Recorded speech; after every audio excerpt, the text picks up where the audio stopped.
আসসালামু আলাইকুম রহমতুল্লাহি ওয়া বারাকাতুহু। রমজান এলেই আমরা বলি আজ রোজা, আজ খাওয়া যাবে না। কিন্তু সত্যিই কি রোজা শুধু না খাওয়ার নাম? রোজা শুধু খাবার পানির বিরতি নয়, রোজা হলো নিজেকে নিয়ন্ত্রণ করার প্রশিক্ষণ।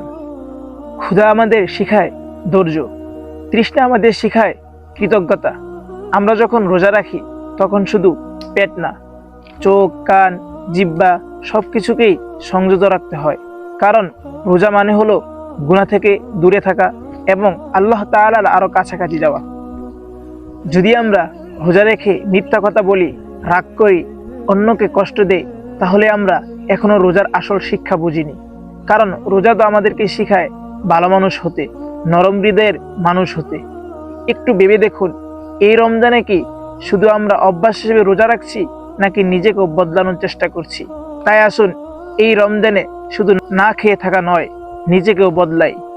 আল্লাহ তাআলা আমাদেরকে রমজানের প্রকৃত শিক্ষা বুঝে তার উপর আমল করার তৌফিক দান করুন, আমিন।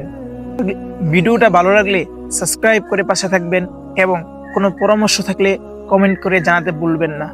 দেখা হবে অন্য কোনো ভিডিওতে। ততক্ষণ ভালো থাকবেন, সুস্থ থাকবেন। আসসালামু আলাইকুম ওয়া রাহমাতুল্লাহি ওয়া বারাকাতুহু।